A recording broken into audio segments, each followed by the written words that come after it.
मग ते टप्प्यात कार्यक्रम तिथून आला का?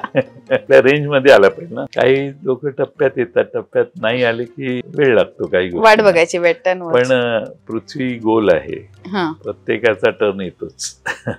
फडणवीस कसे वाटतात? There are no other leaders.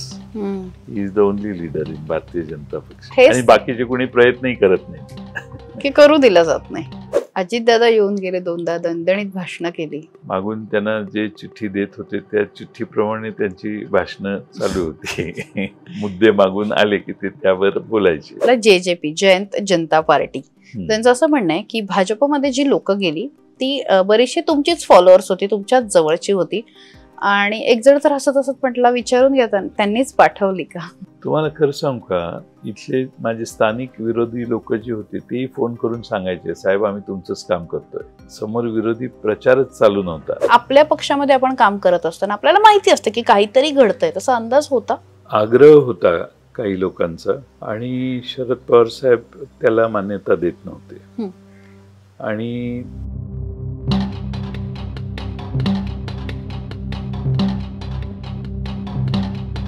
तुमच्यात आणि रोहित पवारांमध्ये वाद आहे, खरं आहे? असे काही गट वगैरे आहेत? मला तर काही माहित नाही. आता तुम्हीच सांगताय ती बातमी. मी विचारते, आहेत का?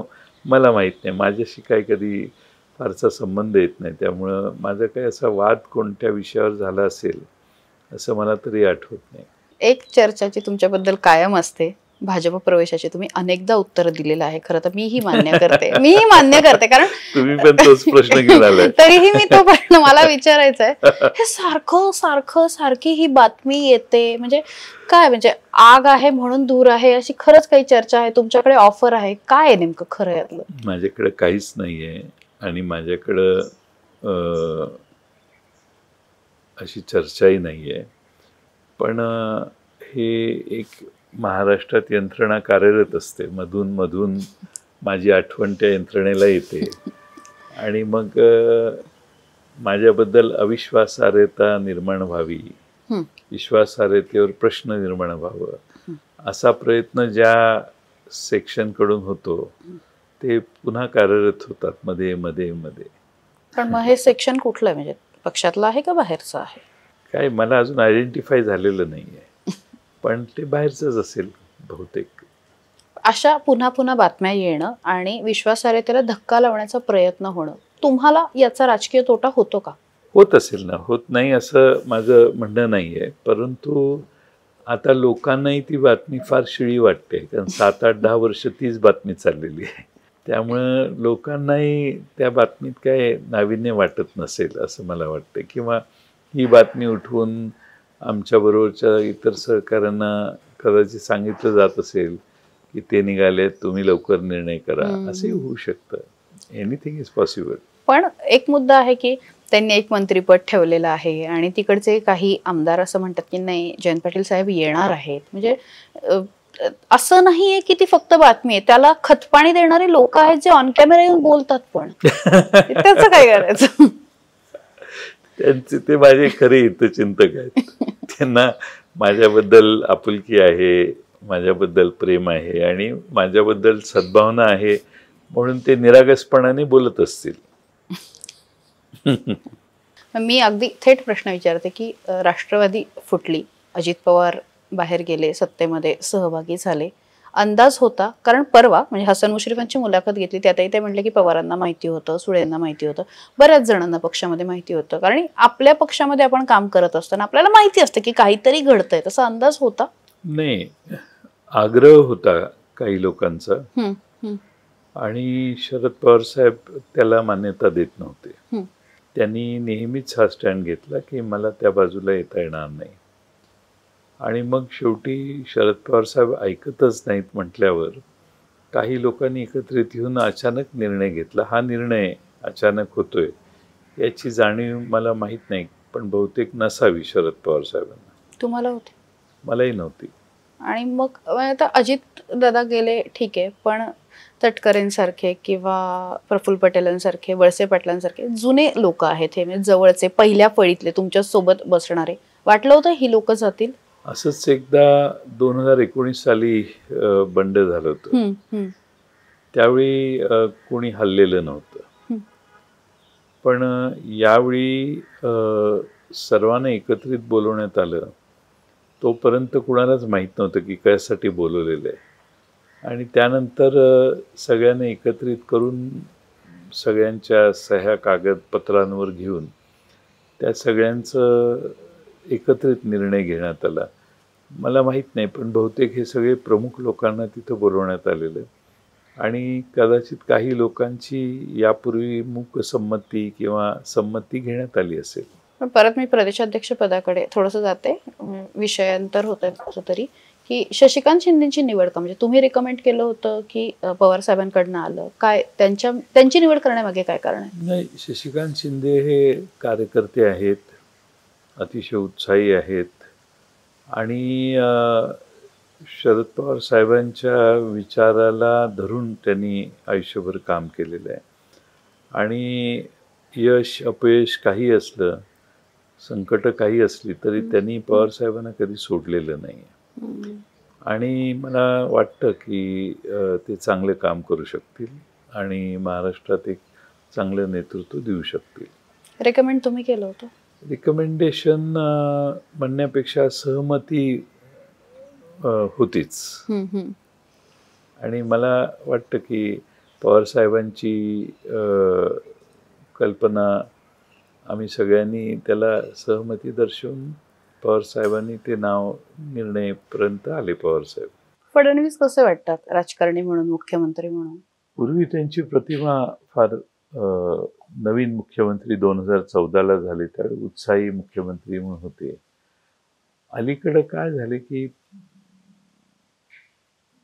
प्रशासनापेक्षा बाकीच्या गोष्टींच्यावर ते जास्त वेळ खर्च करत असावेत असं मला वाटतंय. आणि त्यामुळं त्यांचा बऱ्याच गोष्टी त्यांच्याबद्दलच्या या वेगवेगळ्या समाजात बोलल्या जातात. असं झालं तसं झालं. प्रशासक म्हणून त्यांना उत्तम ज्ञान आहे, कोणत्या वेळी कोणता निर्णय घेतला पाहिजे, प्रसंगावधान राखणं, या गोष्टी त्यांच्याकडे जास्त चांगल्या आहेत, त्याबद्दल काही वादच नाही. त्यामुळं भारतीय जनता पक्षामध्ये ते आता एकमेव नेते आहेत. There are no other leaders. He is the only leader in Bharatiya Janata पक्ष. आणि बाकीचे कोणी प्रयत्नही करत नाहीत की करू दिला जात नाही. तो त्यांचा अंतर्गत प्रश्न आहे. तुम्हाला काय दिसतं, पण तुम्ही त्या वर्तुळात आहात सगळे, कोणी धाडसही करत नाही. अच्छा. करून दिलं जात नाही, ती जरा जास्त पुढची स्टेज आहे. प्रयत्नही कोणी करत नाही. जयंत पाटलांना राग कधी येतो आणि तो आला तर ते काय करतात? राग आला की लगेच रिॲक्ट करायची आवश्यकता नसते असं मला वाटतंय. राग आला तर तो आपण शेवटी कोणता प्रसंग आहे त्याच्यावर अवलंबून आहे. त्यामुळं लोक वेगळ्या पद्धतीने वागत असतात, बोलत असतात. रागवायचं कारण नसतं. आणि एखादी गोष्ट येतो ना, म्हणजे एखाद्याच्या वागण्याचा येत नाही असं कसं? मी माणूस आहे त्यामुळे राग येतोच, पण तो लगेच एक्सप्रेस करायला पाहिजे का नाही ते आपल्या सोयीनं ठरवायचं असतं. लगेच सगळ्या गोष्टी एक्सप्रेस करायची आवश्यकता नसते. प्रत्येकाला वेळ असतो. मग ते टप्प्यात कार्यक्रम तिथून आला का? प्रचंड फेमस आहे ते वाक्य. म्हणजे आमच्या ऑफिसमध्ये पण असं जातात, असं कोणी कोणाला केलं की म्हणतात टप्प्यात कार्यक्रम झालाय. काय की आपल्या रेंज मध्ये आला पाहिजे ना. आपण निर्णय घेतल्यावर त्याचा त्याच्यावर परिणाम होईल तर तो टप्पा आला म्हणायचा. काही लोक टप्प्यात येतात, टप्प्यात नाही आले की थोडस वेळ लागतो काही गोष्टी, वाट बघायची वेटन. पण पृथ्वी गोल आहे, प्रत्येकाचा टर्न येतोच. लोकसभेला काय झालं? म्हणजे विशाल पाटलांच्या नावाला खरंच तुमचा विरोध होता, खूप चर्चा होती की चंद्रहार पाटलांचा प्रवेश तुम्ही केलात वगैरे. चंद्रहार पाटलांची माझी कधीही त्या काळात भेट झाली नाही. त्यांना शिवसेनेने तिकीट दिलं. ते का दिलं तर काँग्रेस पक्षाने छत्रपती शाहू महाराजांना कोल्हापूरचं तिकीट डिक्लेअर केलं. कोल्हापूरची जागा शिवसेनेची आहे असं शिवसेनेचं मत होतं. त्यामुळे शिवसेनेची दोन्ही जागा, कोल्हापूर आणि हातकणंगले, ह्या शिवसेना लढणार असं ठरलेलं होतं. कारण का तर त्यांचे तिथं पूर्वी खासदार निवडून आलेले सदाशिवराव मंडलिक साहेबांचे चिरंजीव आणि इकडं धैर्यशील माने, त्यामुळे त्या सिटिंग आहेत त्या आम्हालाच मिळाल्या पाहिजेत जरी हे दोन्ही पक्ष सोडून गेले तर, असं शिवसेनेचा दावा होता. त्यात छत्रपती शाहू महाराज यांनी काँग्रेसकडून उभं राहायचं प्रिफर केलं. त्यातून मग आमची पश्चिम महाराष्ट्रात एकही जागा मिळणार नाही आम्हाला, मग आम्हाला प्रचार करायलाच कुठं तुम्ही ठेवत नाही, मग आम्हाला आता काँग्रेसनं ती जागा घेतली तर आम्हाला काँग्रेसची जागा द्या.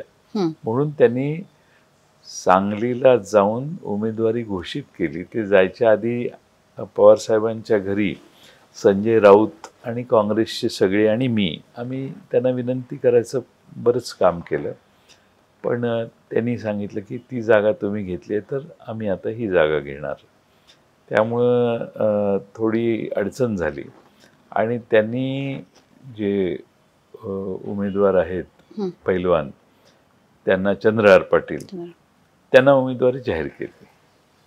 आता शेवटी मी महाराष्ट्रात 10 जागा लोकसभेला उभ्या केलेल्या, मला 10 जणांची काळजी होती.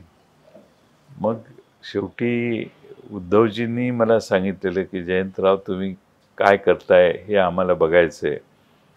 माझ्यावर बंधनच आलेली, त्यामुळे मी चंद्रहार पाटलांचा प्रचार करण्याशिवाय दुसरा मला ऑप्शन, आणि आघाडी आहे ना, आघाडीचं कर्तव्य पण होतं, त्यामुळे मला त्यांचं काम करावं लागलं. पण महाराष्ट्रात 10 ठिकाणी आम्हाला शिवसेनेनं आणि काँग्रेसनं सर्व ठिकाणी सहकार्य केलं. त्यातले आमचे 8 निवडून आले, 9वी पण आली असती चिन्हामुळे. थोडक्यात हे सगळं एका बाजूला असताना आपण आता आघाडीचा युतीचा विषय निघाला म्हणून, कसे आहेत ठाकरे, कसे आहेत? ठाकरेंसोबत कधी आघाडी कराल असं वाटलं होतं का एकदा? ते बोलायला वागायला अतिशय चांगले आहेत. मला मैत्रीलाही ते फार चांगले आहेत मला त्यात. पण त्यांनी एखादी गोष्ट बोलून दाखवली की मग त्याच्यापासून ते बाजूला जात नाहीत. हा अलीकडच्या राजकारणी व्यवस्थेत थोडासा अलीकडच्या व्यवस्थेला हे मान्य होत नाही. पण ते एकदा ठरलं नाही हाच, त्यांनी असे अनेक हे होते की नाही मी त्याला आता कबूल केलंय, त्याला दिलेलंच आहे असं ते सांगायचे. मग तिथं ती उमेदवार मेरिट बाकीच्या सगळ्या गोष्टी या नव्यानं समोर आल्या तरी ते त्यांचा निर्णय बदलायचे नाही. असा एक अनुभव लोकसभेला विधानसभेला आम्हा सगळ्यांना आलं. पण शेवटी म्हणूनच ते उद्धव ठाकरे आहेत. राजकारणामध्ये भावनिक असणं, हळवं असणं हे राजकीय दृष्ट्या गणितात जर आपण बघितलं तर थोडंसं मागे नेणारं असतं. तुम्हाला असं वाटतं म्हणजे ठाकरेंमध्ये ते आहे? संधी साधूपणा नाहीये त्यांच्यात. अच्छा. आणि जे दिसेल ते करून टाकायचं असं नाहीये. ते बरंच डीप थिंकिंग करतात असं माझं मत आहे. आणि शिवसेनेला प्राधान्य समोर ठेवून त्यांचे ते निर्णय करत असतात. चुकतही असतील त्यांचे निर्णय, पण त्यांची थॉट प्रोसेस क्लिअर असते. ते काय इतर पक्षांना सोयीची नसेल ती, पण त्यांच्यासाठी ती योग्य असते भूमिका. विधानसभेला जागा तशा उशिरा घोषित झाल्या, तुमचे बरेच काळ ही वाटाघाटी सुरू होती, त्याचा फटका बसला वाटतं का? नाही, उद्धवजींचं लोकसभा झाल्यानंतर पहिल्या दिवसापासून सांगणं होतं की आपण दिल्लीला जाऊ, दिल्लीला समोर बसू आणि काँग्रेस, राष्ट्रवादी आणि शिवसेना तिकीट जागा वाटप करून घेऊ आणि विषय लगेच संपवू आणि नेता कोण होणार हेही ठरवा, असं कुणालाही ठरवा म्हणते, ते लवकर ठरवा. आणि ह्या 2 गोष्टी केल्या तर आपण जास्त चांगल्या पद्धतीने निवडणूक लढवू शकू असं उद्धवजी अनेक वेळा आम्हाला सांगत होते, पवारसाहेबांना सांगत होते. पण शेवटी ते घडू शकलं नाही. शेवटी सर्व पक्षांची निर्णय घेण्याच्या व्यवस्था हळूहळू बदलत होत्या सारख्या, त्यामुळे वेळ लागला. यावेळेस तुमचा विधानसभेचा लीड खूप कमी झाला. म्हणजे आपण सगळ्यांनी राज्यामध्ये बघितलं, अनेक मोठ्या नेत्यांना तर म्हणजे हारही पत्करावी लागली. तुम्हाला असं वाटतंय की सगळ्या बाजूनी यंग सगळे जिल्हाध्यक्ष किंवा यंग सगळे नेते आजूबाजूला घेरण्याचा प्रयत्न करतात आणि सगळे मिळून कुठेतरी जयंत पाटलांना थांबवायचं, ट्रॅप करायचं असा प्रयत्न होतोय पॉलिटिकल अर्थाने? काय आहे की अलीकडे कुणालाही नेता व्हावं असं वाटतं. क्रेडिबिलिटी लोकांच्या थ्रू न करता काही लोक आमच्या भागात राज्यापर्यंत पोचलेले आहेत. त्यामुळे वरच्यांनाही वाटतं की हा जयंत पाटलाच्या विरोधी काम करतो, याला महत्व देऊया. त्यामुळे त्या पक्षात त्यांची महत्व वाढतायत, त्यांना ताकद दिली जाते, रसद दिली जाते. आता मी माझ्या मागच्या विधानसभेमध्ये माझ्याकडे एक संध्याकाळ फक्त प्रचार केला आणि 2-3 सभा घेतल्या. बाकी माझ्या मतदारसंघात मी सभाच घेतली नाही. माझ्या कार्यकर्त्यांनीच माझी निवडणूक सांभाळली. आणि आमच्याकडे आम्ही पक्षाने काही सर्वे करणारे एजन्सीज लावलेले आणि त्यांची ॲक्युरेसी फार होती. त्यांच्या प्रिडिक्शन प्रमाणे इथे 61 ते 66 हजाराचं लीड मला मिळेल कमीत कमी, असे 2 एजन्सीजने 2 आकडे दिलेले. माझे वरचे 50,000 गायब झाले आणि मी 13,000 13,500वर आलो. त्यामुळं मी ज्यावेळी जनतेत फिरतोय, मला जनतेच्या चेहऱ्यावर असा अजिबात लवलेश वाटत नाही की ते लोक मला सपोर्ट करत नाहीत, माझ्या बरोबर नाहीत. कुठल्याही गावात गेलो तरी, कुठल्याही शहरात गेलो या भागातल्या, तरी लोकांचं रिसेप्शन तेवढंच उत्तम आहे जे पूर्वी होतं. त्यामुळे मला असं वाटत नाही की काही लोकांचा पाठिंबा कमी झालाय. पण निवडणूक हीच मताची जर स्केल असेल तर तो कमी झालाय. तो कमी झालाय यावर तुम्ही काय विचार करताय? म्हणजे सोशल मीडियाचा प्रभाव आहे की काही लोकांवरती ठसवलं जात आहे, की काही प्रोपगंडा अपप्रचार माझ्या विरोधी स्थानिक माझ्याबद्दल गैरसमज पसरवणारे करतात लोक. चुकीच्या काही बातम्या सांगायच्या, मग ऊसाच्या दरापासून ते अमकं जयंत पाटलांनी केलं. आता काय लोक व्हेरीफाय करत नाहीत. त्यामुळं जे निवडणुकीच्या आधी इतर ज्या लोकांनी भाषणे केलेली त्यांच्या कारखान्याचे दर आता कळायला लागल्या, लोक म्हणतात की साहेब तुमचंच बरोबर होतं. त्यामुळं वेळ लागतो काही वेळेला. गैरसमज पसरवून अपप्रचार करण्याची व्यवस्था ही प्रचंड मोठी आमच्या देशातल्या राज्यातल्या विरोधी पक्षांच्यात आहे, आमच्या विरोधात असणाऱ्या पक्षांच्या बद्दल. अजितदादा येऊन गेले, 2दा दणदणीत भाषणं केली तुमच्या विरोधामध्ये. हो, पण मी त्यांनी केलेली भाषणं जी आहेत त्या भाषणात त्यांनी ऊसाचे दर वगैरे ह्याचेच उल्लेख केले. मागून त्यांना जे चिठ्ठी देत होते त्या चिठ्ठीप्रमाणे त्यांची भाषणं चालू होती. मुद्दे मागून आले की ते त्यावर बोलायचे. तो प्रचार की ताटाचं ते भाषण होतं आणि त्यामुळं ठीक आहे. पण इतकी वर्ष सोबत होतं, तुम्हाला अपेक्षित होतं की तुमच्या विरोधामध्ये इतकी ताकदीने उभं केलं जाईल, समोरच्या व्यक्तीला इतकी मदत केली जाईल निशिकांत पाटलांना? तुम्हाला खरं सांगू का, इथले माझे स्थानिक विरोधी लोक जे होते ते फोन करून सांगायचे, साहेब आम्ही तुमचंच काम करतोय. समोर विरोधी प्रचारच चालू नव्हता. अशी अनेक गाव आहेत की जिथं सभाही झाली नाही, विरोधी पक्षाच्या उमेदवारी गेला नाही, अशी काही गावं आहेत. प्रचार करणारे दोघं तिघच फिरतायत, अशी काही गावं आहेत. त्यामुळं हे कोड आहे की एवढी मतं कुठं गेली. ईव्हीएम काही वाटतंय? ईव्हीएमची खूप चर्चा आहे. आता काय आहे, ईव्हीएम आहे, राहुल गांधींनी काढलेल्या मतदार यादीतला गोंधळ आहे, वेगवेगळ्या गोष्टी असू शकतात. आता जे सिद्ध जोपर्यंत काही गोष्टी होत नाहीत तोपर्यंत त्यावर बोलणं हे योग्य आहे असं मला वाटत नाही. त्यामुळे मी 13,500 मला लीड मिळाले हे गृहीत धरूनच काम करायला सुरुवात केली आहे. मी इथे येण्यापूर्वी काही लोकांशी इथल्या बोलत होते की जे थोडेसे राजकारणामध्ये इंटरेस्ट दाखवतात, तर त्यांनी तो एक शब्द वापरला, JJP, जयंत जनता पार्टी. त्यांचं असं म्हणणं आहे की भाजपमध्ये जी लोक गेली ती बरीचशी तुमचीच फॉलोअर्स होती, तुमच्याच जवळची होती आणि एक जण तर हसत हसत म्हटला, विचारून घ्या त्यांनीच पाठवली का, असं काय म्हणजे. राष्ट्रवादी या जिल्ह्यात उभी करताना मी या जिल्ह्यात अनेकांना एकत्रित आणलं होतं. प्रत्येक तालुक्यात जी नेते होते ते एकत्रित आणले. बराच काळ या जिल्ह्यात राष्ट्रवादीचं वर्चस्व जिल्हा परिषदेवर, जिल्हा मध्यवर्ती बँकेवर होतं.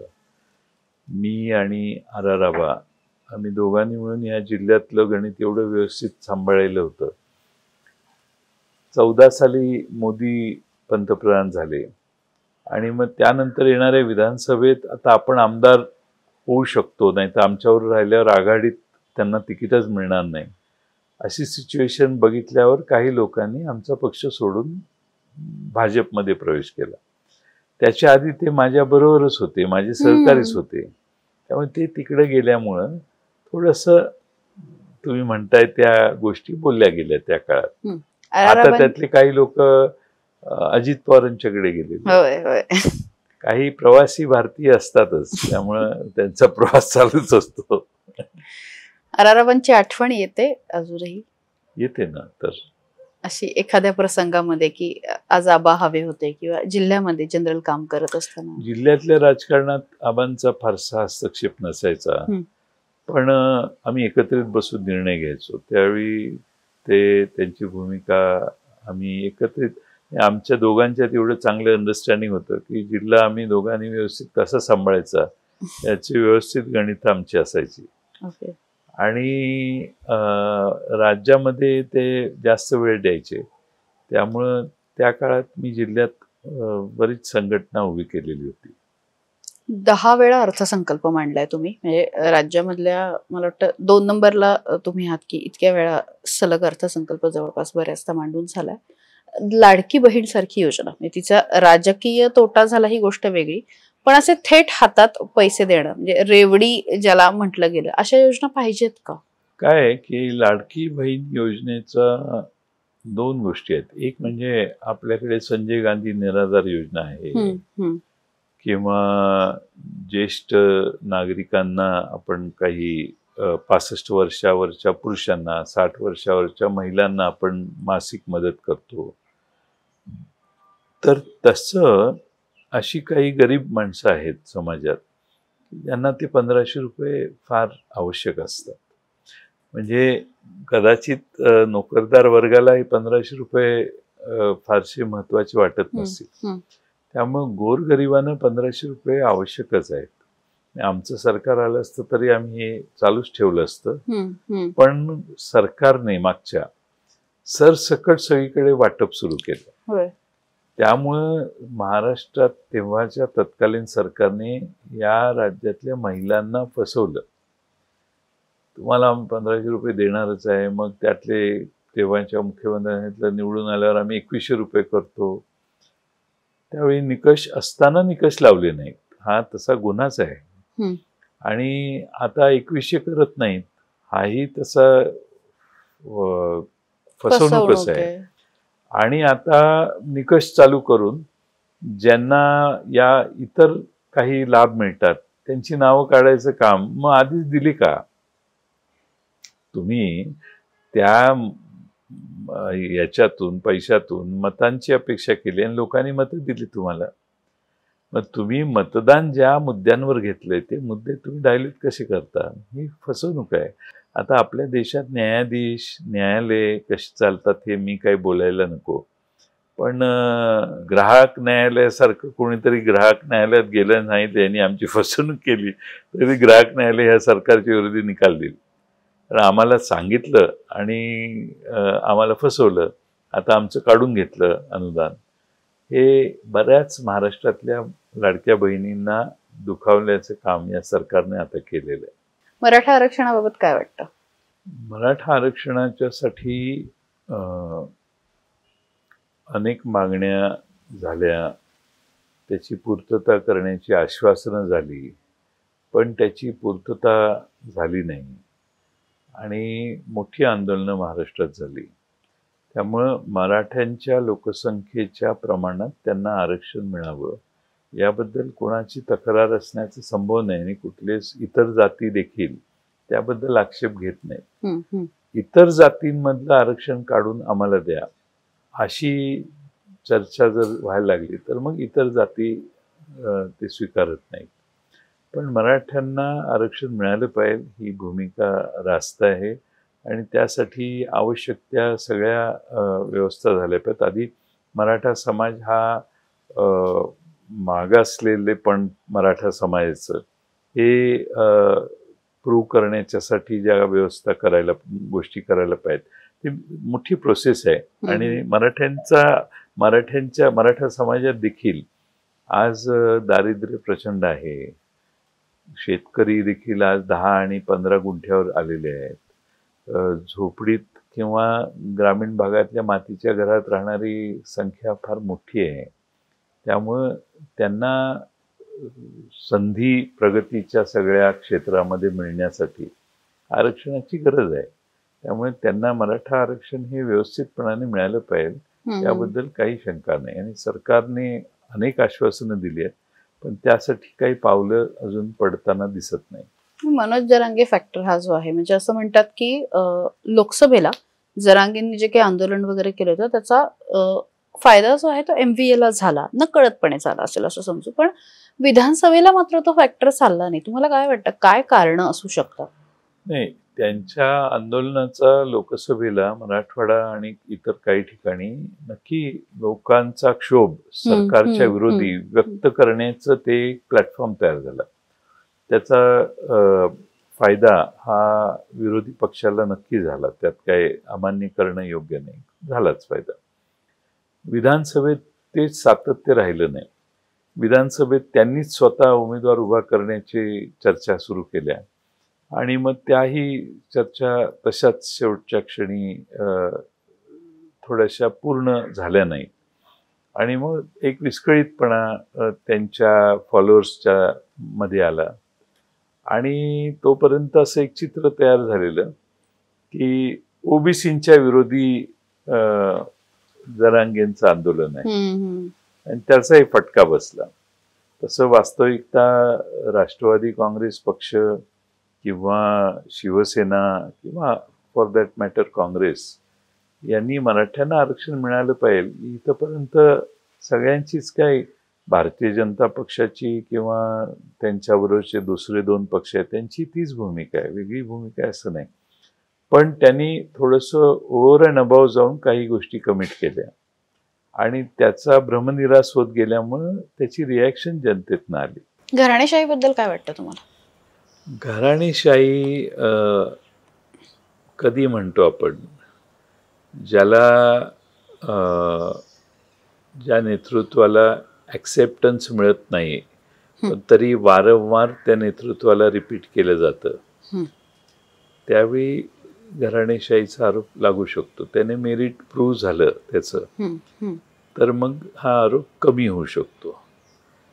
पण आता शेवटी देशातल्या राजकारणाच्या व्यवस्थेत बघितलं आपण तर आपल्या देशात वैचारिक राजकारण करणाऱ्यांची संख्या तशी कमी झालेली आहे आणि गटाचं, ग्रुपचं, समूहाचं नेतृत्व करायचं हा प्रकार वेगवेगळ्या भागात बऱ्यापैकी वाढलेला आहे.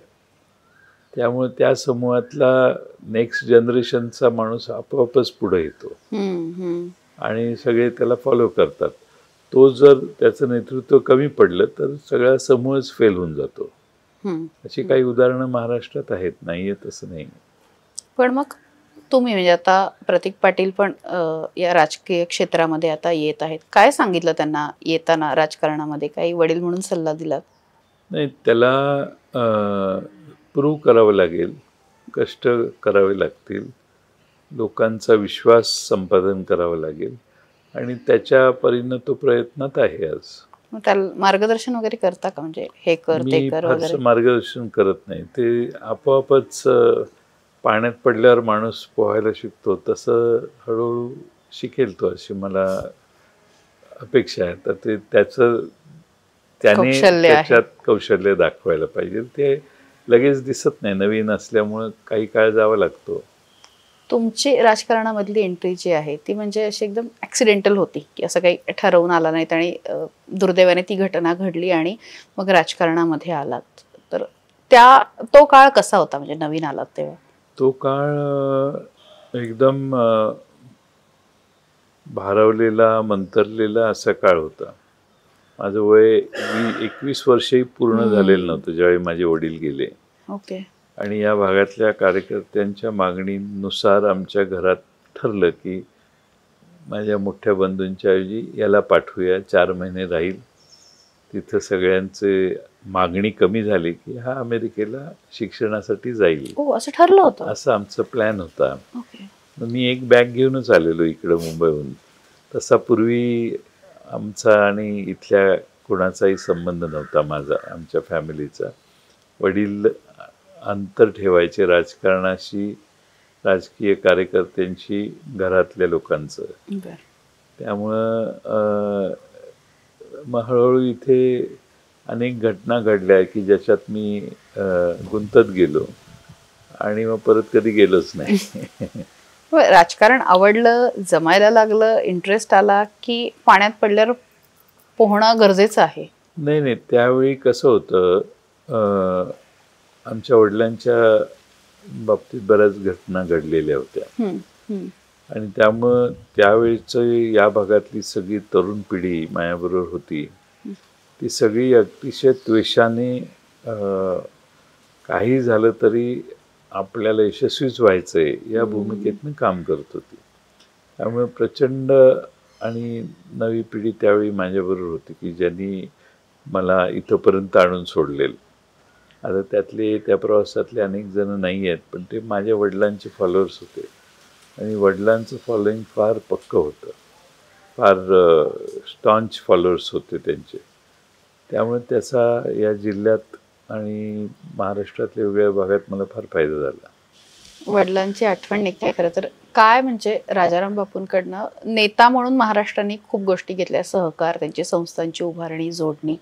तुम्हाला त्यांच्याकडनं काय काय मिळालं? म्हणजे काय असा एखादा प्रसंग आठवतो की त्यांनी शिकवलं नाही, हाताला धरून कोणाच वडील शिकवत नाहीत, पण त्या प्रसंगात ते जे वागले ते कायम लक्षात राहिलं? काय आहे की इथं आलं की हे साखर कारखाना वगैरे या गोष्टी दिसतात. हे त्यांच्या कामाचा एक फार छोटा भाग होता. महाराष्ट्रात फिरल्यावर अनेक ठिकाणी त्यांनी माणसं उभा करण्याचं काम केलं. असे अनेक कार्यकर्ते, नेते आहेत की जे मागच्या 10 वर्षापर्यंत मला सांगत होते की बापू यवतमाळला आले की आमच्या घरी यायचे, बापू नागपूरला आले की आमच्याकडे यायचे, अकोल्याला की आमच्याकडे यायचे, इकडं नंदुरबारला आले की बापू आमच्याकडे यायचे, शहाद्याला आले की बापू आमच्या घराशिवाय दुसरीकडे जायचे नाहीत. बापूंचा लोकसंग्रह प्रचंड होता महाराष्ट्रात. त्यांना थोडंसं जास्त आयुष्य मिळालं असतं तर महाराष्ट्राच्या राजकारणाचा दिशा थोडीशी बदलली असती. आणि फार मोठ्या प्रमाणात त्यांनी लोकांचा ॲक्सेप्टन्स फार होता बापूंना. आणि महाराष्ट्रात सर्व पक्षीय कार्यकर्ते, मी विशेषतः काँग्रेसमध्ये जनता पक्षात होते तरी काँग्रेसचे सगळे आमच्या घरी राबता असायचा, सगळे यायचे. अगदी म्हणजे बरेच जुने नेते वगैरे, त्यांचा लोकसंपर्क, जनसंपर्क प्रचंड होता. त्यामुळे ते एक्स्ट्राऑर्डिनरीच काम होतं, ते वेगळं होतं. आणि सगळ्यांना प्रेमाने जवळ केलेलं होतं. संपत्ती, पैसे ह्याच्या जीवावर त्यांनी कधी राजकारण केलं नाही. माणसं प्रेमाने जोडणं कसं शक्य आहे ते त्यांच्याकडून आम्ही सगळे शिकलो. मग हे सगळं एका बाजूला असताना म्हणजे खूप लवकर गेले आपल्याला आता माहिती आहे, पण त्यानंतरही या संस्थांचं जाळं टिकवणं आणि ते तितक्याच चांगल्या पद्धतीने वाढवणं, हे तुम्ही कुठनं शिकलात, कुठनं आत्मसात केलं? हे इथं कसं आहे, राजाराम बापूंचे जे सहकारी आणि इथली जनता आहे त्यांच्यामध्ये हे इनबिल्ट आहे. या संस्था जनतेच्या आहेत, आपल्याला हे सांभाळायच्या आहेत आणि ह्या आज आहेत त्याच्यापेक्षा कितीतरी मोठ्या करायच्या. हा जो उत्स्फूर्ततेचा भाग आहे. आपण हे इथं बसलेलो आहे RIT इथे, हे कॉलेज भारतातलं जे कॉलेजेस वेगळे आहेत त्यामध्ये बऱ्याच सर्वेमध्ये पहिल्या 50-60 हे कॉलेज येतं. राजाराम बापू बँक आहे ती भारतातल्या कोऑपरेटिव्ह अर्बन बँकांमध्ये 1500-1600 बँका आहेत देशात. त्यात ही बँक आमची 20वी आहे. हे उत्तम काम करणे हे राजाराम बापूंच्या कार्यकर्त्यांचा अंगाचा गुणच आहे. आणि हे काय मी एकटा बघत नाही, बापूंचे अनेक सहकारी आज वेगळ्या संस्था सांभाळत आहेत. पण मग मी परत तेच म्हणते की देशामध्ये सहकार सध्या अडचणीमध्ये आहे. म्हणजे जिथे बघावी तिथे संस्था अडचणीमध्ये आहेत, बँका अडचणीमध्ये आहेत, कारखाने अडचणीत आहेत, लाखोंचे कर्ज आहेत. आणि हे सगळं असताना अशा पद्धतीने हे टिकवून ठेवणं, हे माणसं जपणं आणि हे सगळं त्या त्या ठिकाणी सांभाळणं प्लस राज्याचा कारभार सांभाळणं कसं जमवतं? मी ज्यावेळी मध्ये बराच काळ मंत्री होतो त्यावेळी इथं जी लोक काम करत होते, आमचे कारखान्याचे अध्यक्ष होते PR पाटील, बँक सांभाळणारे शामराव अण्णा पाटील, हे बापूंचे फारच प्रचंड म्हणजे मुलासारखे बापूंचे त्यांचे सगळ्यांचे संबंध होते. त्यामुळे आमच्यावर मुलगा म्हणून जेवढं बापूंनी प्रेम केलं त्यापेक्षा जास्त ह्या PR पाटील, शामराव अण्णा, दिलीप पाटील हे सगळे जे आमचे बापूंच्या बरोबर काम करणारे शेवटच्या पिढीतले सहकारी होते, ते सगळ्यांनीच खरंच म्हणजे संस्था चालवणं म्हणजे घरी पैसे घेऊन जाणं ही कन्सेप्टच नाही आहे इथं. संस्था चालवणं म्हणजे आपण काही देणं लागतो म्हणून काम करणं. त्यातनं जी निर्माण होणारी प्रतिष्ठा आहे ती राजाराम बापूंच्या कार्यकर्त्यांना जास्त मोठी आहे दुसऱ्या कुठल्या प्रलोभनापेक्षा. हे सगळं जाळं आहे आपण म्हणतो. सकाळी किती वाजता कामाला सुरुवात करता? म्हणजे पवारांसारखं पहाटे वगैरे उठता काय? नाही, तसं काही होत नाही माझ्याकडून, कारण माझी रात्र 2 वाजता संपते, 3 वाजता संपते, 1 वाजता संपते. आणि दिवस साधारणपणाने 7-7:30ला सुरू होतो. लोकांना भेटायला 9-9:30च्या दरम्यान सुरू करतो, पण संध्याकाळी शेवट लवकर होत नाही. काय वाचन करता की लोकांना नाही, लोकांना भेटण्यातच वेळ मिळत नाही आपल्याला. आता मी कुठंच सत्तेत नाही, पण रात्री 12-1 वाजेपर्यंत असतातच भेटायला लोक. पण मग इतकी कमी झोप स्केड्यूल म्हणजे त्याचा परिणाम होतो. पण कधी कधी रुटीन एखाद्या आठवडं बसलं तर मग सकाळी 6-6:30लाही उठतो, पण त्याला लवकर झोपलं पाहिजे. फिटनेससाठी काय करता म्हणजे अशा वेळी? थोडा बहुत व्यायाम करतो, वॉक घेतो. फिटनेस असं काही स्पेशल योगा आणि जिम वगैरे असं काय वेळच मिळत नाही. पूर्वी मी जिमला जायचो मुंबईला, CCIला. मिनिस्टर असताना सकाळी 9 वाजता 8:30ला जिममध्ये जाऊन 9:30ला संपून 10 वाजता मी मंत्रालयात जाऊन बसायचो मिनिस्टर असताना. ते मुंबईत बसलं की कन्सिस्टंटली 3-4 दिवस मिळायचे, त्यावेळी जायचं, तेव्हा रुटीन फॉलो व्हायचं. आता कमी होतं फॉलो. मग आता पार्टी ऑफिसमधून घरी चालत जाणे, नरिमन पॉईंटपासून घरी चालत जाणे, असं कधीतरी जमला शॉर्ट तर आनंद, नाहीतर मग 1 तासाच्या वर चालणं होत नाही. शेवटचे काही प्रश्न? किती म्हणजे प्रवासाची वगैरे किती आवड आहे? फॅमिली सोबत फिरणं होतं? प्रवासाची आवड ह्या संघटनेसाठी इतका प्रवास होतो की ते आवड आहे की नाही कळत नाही. आता तो शरीराचा एक भाग झालेला आहे. पण मग जनरल म्हणजे वर्षात एखादी ट्रिप वगैरे फॅमिली सोबत? 7 वर्षात माझी कधी झाली नाही. आता पक्षाचा अध्यक्षपद सोडायचा विचार आल्यानंतर मध्ये एक 10-12 दिवस, 8-9 दिवस फॅमिली बरोबर आम्ही गेलो होतो. कपडे वगैरे कुठे सिलेक्ट करता? म्हणजे असं काही स्पेशल दुकान आहे किंवा काही असं डिझायनर आहे? नाही, कसलं डिझायनर. मला माझं कपड्यांकडे फारसं लक्ष नाही. अशी माझ्या सगळ्या सहकाऱ्यांची, मंत्री म्हणून जे आमचे सहकारी मुंबईत असतात, काही लोक फार पर्टिक्युलर असतात. हे सांगतात चप्पल का घालता, बूट घाला, काय कसली चप्पल घातली, कशी कपडे घातले, असे बरेच आमच्या भोवती प्रेमाने सांगतात. प्रेमाने चिडून पण सांगायचे. पण मग काय म्हणजे ही स्टाईल काय? म्हणजे एकच ठरलेलं आहे तेच सिलेक्ट करून शिवून येतं काय? व्हाईट कसं आहे की आपण लोकांच्यातली माणसं आहोत. कधी कुठल्या लग्नाचं रिसेप्शन असेल, काय असेल, तर मग कोट बीट घालणं ठीक आहे. पण ह्याच्यात एवढं इझी, कम्फर्टेबल आहे. आता सुना आल्या तुम्हाला, म्हणजे की त्यांच्याशी कसं बॉन्डिंग आहे? म्हणजे दोघी जणी, दोन नव्या घरातल्या मुली आपल्या घरात येणं, गप्पा वगैरे होतात का अशा छान? आमच्या मुलीसारख्याच आहेत त्या दोघी. हा, म्हणजे गप्पांचा वेळ सकाळी ब्रेकफास्ट टेबलवर, लंच आणि डिनर जे असतात ते येऊन बसतात. अच्छा. पण अतिशय चांगल्या आणि हुशार मुली आहेत त्या, त्यामुळं फार चांगलं बॉन्डिंग आहे. सजेस्ट करतात का की स्टाईल चेंज करा किंवा हो, एकदम एकदम. त्यांचं ह्या कपड्याला बऱ्याच वेळेला ऑब्जेक्शन असतंच. ओके. सोशल मीडियावर किती आहात? म्हणजे इंस्टाग्राम वगैरे स्वतः बघता की कसं? हा, इंस्टाग्राम, फेसबुक मी स्वतः बघतो. मला काही लोक 1-2 जण मदतही करतात. अच्छा. खायला काय आवडतं? खायला आता खिचडी खाल्ली, आज उपवास केलाय म्हणून. उपवास वगैरे करता? उपवास खिचडीसाठी करतो मी, असा आपला कार्यक्रम आहे. काल सोमवार केला, तोही खिचडी मिळेल या आशेने. आजही उपवास केलाय, तो खिचडी खाऊनच तुमच्या समोर बसलेला आहे. पण जे काय तसं काही कंडिशन्स नसतात. जे चांगलं आणि व्यवस्थित आहे ते. असं एखादा पदार्थ की नाही हे आवडतं? नाही, तसं काही नाही. तसं काही नाही. मी मटन, चिकन खात नाही. व्हेजिटेरियन आहात? व्हेजिटेरियन आहे आणि फिश खातो. सो या सगळ्या गप्पा झाल्या आणि थँक्यू सो मच, तुम्ही वेळ दिलात. बऱ्याच विषयांवर बोलणं झालं. मनापासून नमस्कार.